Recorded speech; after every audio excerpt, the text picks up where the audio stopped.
एक बार नारद जी को यह अभिमान हो गया कि हमने कामदेव को जीत लिया है। वह शंकर जी के पास गए। नारद जी ने शंकर जी से कहा कि कामदेव सरीखे मेरे घर में पानी भरते हैं। शंकर जी ने नारद जी को समझाया कि इस तरह की बातें मुझसे तो तुम कर सकते हो, परंतु मायाधीश भगवान के सामने ऐसी बातें मत करना और इसे छुपा लेना।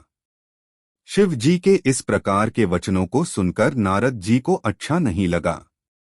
दोस्तों, हम सभी जानते हैं कि वह जो ईश्वरों का भी ईश्वर माया को अपनी नौकरानी बनाकर रखने वाले राम हैं, उन्होंने रावण का तो अभिमान तोड़ ही दिया था, तो नारद जी की कौन कहे। शिव जी के इस प्रकार के वचन सुनकर नारद जी ब्रह्मलोक के लिए चल दिए। इसके बाद नारद जी भगवान राम के पास गए और राम जी से कहा कि मेरा कामदेव कुछ नहीं कर सकता, जबकि शिव जी ने नारद जी को रोका था कि राम जी से कुछ मत कहना। हम सभी जानते हैं कि संसार में ऐसा कोई नहीं है जिसे रामचंद्र की माया मोहित न कर दे।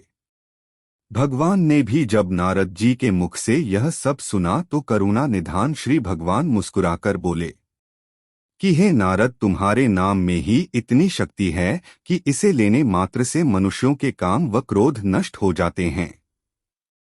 आपका तो कहना ही क्या। भगवान ने नारद की बड़ाई करते हुए कहा कि मोह तो उन लोगों के मन में होता है जिनके हृदय में वैराग नहीं होता। आप तो ब्रह्मचारी हैं, आपको काम और क्रोध आ ही नहीं सकता। दोस्तों, भगवान यह जानते थे कि नारद जी को अहंकार हो गया है। हम सभी जानते हैं कि अहंकार भगवान किसी को नहीं रखते हैं। भगवान तो क्षण क्षण की क्रियाओं को नोट करने वाले हैं। वही सभी के अंदर क्या चल रहा है सब कुछ जानते हैं। भगवान ने नारद जी की बुद्धि में जाकर देखा तो पाया कि नारद अहंकार से भरे हुए हैं। दोस्तों, भक्त का बुरा भगवान कभी नहीं करते हैं। चूंकि नारद जी राम के भक्त थे, इसलिए राम जी ने विचार किया कि अपने भक्त के अहंकार को मिटाना है।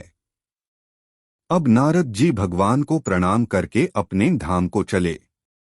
इधर लीलाधर भगवान ने अपनी नौकरानी माया को बुलाया और कहा कि एक ऐसा नगर बसाओ जो 100 योजन का हो। माया रानी ने भगवान की आज्ञा पाकर 100 योजन का एक नगर रचा।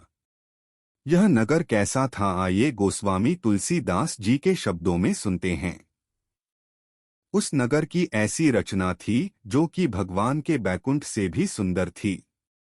उस नगर के स्त्री पुरुष ऐसे लग रहे थे मानो कि कामदेव व उसकी पत्नी रति हो।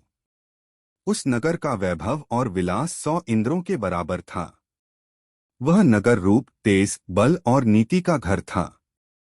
उस नगर में विश्व मोहिनी नामक एक सुंदर कन्या भी माया ने बना दी। उस विश्व मोहिनी कन्या का रूप ऐसा था कि उसे देखकर लक्ष्मी जी भी मोहित हो जाएं। यह सब माया द्वारा ही रचा गया था। वह राजकुमारी जिसका नाम विश्वमोहिनी था, वह स्वयंवर करना चाहती थी। इसी कारण वश वहां हजारों राजा आए हुए थे। नारद जी भी उस नगर से गुजरे तो लोगों से पूछा कि यहाँ क्या हो रहा है। सब समाचार सुनकर नारद जी भी राजा के महल में गए। राजा ने राजकुमारी को लाकर नारद जी को दिखाया। उस कन्या के रूप को देखकर नारद जी का सारा ज्ञान धरा का धरा रह गया। वे सब कुछ भूलकर बस मोहिनी की तरफ देखते रहे। अब नारद जी उस मोहिनी के रूप को देखकर सोचने लगे कि जो इस लड़की से शादी करेगा वह अमर हो जाएगा और युद्ध में उस व्यक्ति को कोई नहीं भूल पाएगा। अब नारद जी का मन मोहिनी को देखकर इतना मोहित हो गया कि वह मन में सोचने लगे कि इस समय तो सुंदर रूप चाहिए जिससे मुझे यह कन्या मिल जाए। ऐसा रूप हो जाए कि राजकुमारी देखकर ही मुझे चुन ले। अब नारद जी ने सोचा कि क्यों न नारायण भगवान से मैं दिव्य रूप ले लूं जिससे यह कन्या मुझे मिल जाए। जब नारद जी ने भगवान का ध्यान किया तो लीलाधीश भगवान वहीं प्रकट हो गए। भगवान को देखकर नारद जी आंखों में आंसू भरकर बोले कि हे भगवान, आप मुझे अपना रूप दे दीजिए जिससे मैं उस कन्या से विवाह कर सकूं। नारद जी ने भगवान से कहा कि हे दीनानाथ, जिस प्रकार से मेरा लाभ हो वही मेरे साथ करो।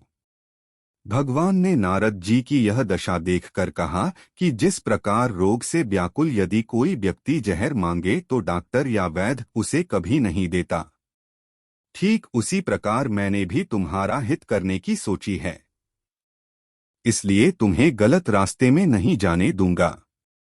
इतना कहकर भगवान अंतर ध्यान हो गए। चूंकि नारद जी माया के वशीभूत हो चुके थे, इसीलिए उन्हें सर्वशक्तिमान भगवान की बातें भी समझ में नहीं आईं और नारद जी फिर से उसी नगर में बनाई गई स्वयंवर की तरफ चल दिए। दोस्तों, ठीक इसी प्रकार जब हमें किसी चीज की सनक सवार हो जाती है, तब क्या अच्छा क्या बुरा कुछ समझ नहीं आता। सारे राजे महाराजे लोग दूल्हे की तरह सजे धजे बैठे थे। मन ही मन नारद जी यह सोच रहे थे कि मैं बहुत स्मार्ट हूँ। नारद जी सोच रहे हैं कि वह इतने रूपवान हैं कि मोहिनी मुझे छोड़कर किसी को वरमाला नहीं पहनाएगी। दया के समुद्र दीनानाथ भगवान नारद के मन की बात जानकर मन ही मन मुस्कुरा रहे हैं। लेकिन भगवान नारद जैसे मुनि और भक्त को माया के जाल में नहीं फंसाना चाहते थे। इसीलिए भगवान ने नारद जी को अपनी योग माया से कुरूप बना दिया। परंतु यह नारद की कुरूपता, भगवान ने नारद जी को ऐसा कुरूप बनाया कि मोहिनी के अलावा कोई उनकी कुरूपता न देख सके। क्योंकि दोस्तों, यदि सच्चे मन से भगवान के आप भक्त हैं तो भगवान कभी भी आपको नीचे गिरते हुए नहीं देख सकते।